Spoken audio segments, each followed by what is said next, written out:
વિગતવાર સમાચારો પર નજર કરીએ તો સુરતમાં વધુ એક વખત મહાનગરપાલિકાની બેદરકારીના કારણે એક વ્યક્તિનો જીવ જતા બચી ગયો. એસએમસીએ ડ્રેનેજની કામગીરી માટે રસ્તા ઉપર મસમોટો ખાડો ખોદ્યો છે, પરંતુ જ્યાં ખાડો ખોદ્યો છે ત્યાં રસ્તા પર કોઈ જ પ્રકારનું સાઇનબોર્ડ લગાવ્યું નથી, જેને કારણે રાત્રિના અંધારામાં ખાડો ન દેખાતા એક રિક્ષા ડ્રેનેજમાં ખાબકી હતી. એસએમસીના કર્મચારીઓએ બેરિકેડ રસ્તા વચ્ચે મૂકવાને બદલે સાઇડમાં મૂક્યા હતા. કર્મચારીઓની બેદરકારીના કારણે રિક્ષા ચાલકનો અકસ્માત થયો. અકસ્માતની ઘટનાના સીસીટીવી ફૂટેજ સામે આવ્યા છે.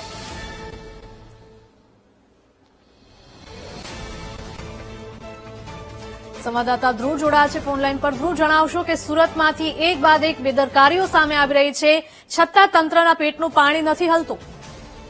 બિલકુલ હિરલ, સાચી વાત છે. સુરતના વેજોડ વિસ્તારની ઘટના છે અને સુરત મહાનગરપાલિકાની વધુ એક બેદરકારીને કારણે એક રિક્ષા ચાલક જે છે તે અકસ્માતનો ભોગ બન્યા હોવાની ઘટના સામે આવી છે. વેજોડ વિસ્તારમાં જે મુખ્ય માર્ગને જે મહાનગરપાલિકાએ ડ્રેનેજ માટે ખોદી કાઢ્યો હતો અને ખાડા ખોદેલી હાલતમાં જ રોડને તે જ સ્થિતિમાં મૂકી દેવામાં આવ્યો હતો. જોકે મહાનગરપાલિકાના તંત્રએ જે રીતે બેરિકેડ મૂકવા જોઈએ તે રીતે બેરિકેડ નહોતા મૂક્યા અને મોડી રાત્રે અંધારામાં ફૂલ ઓવર સ્પીડમાં રિક્ષા જઈ રહી હતી. આ રિક્ષાના ચાલકને આ ખાડો રસ્તામાં ના દેખાતા તે આખા ખાડામાં જે રિક્ષા છે તે પડી ગઈ હતી.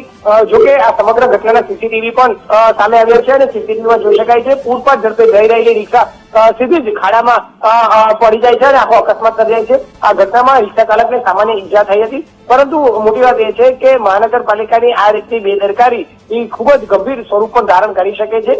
બેરિકેડ જે રીતે લગાવવા જોઈએ તે રીતે નતા લગાવ્યા, તેને કારણે રિક્ષા ચાલકે ભોગ બનવાનો વારો આવ્યો છે. બિલકુલ ધ્રુવ, આભાર.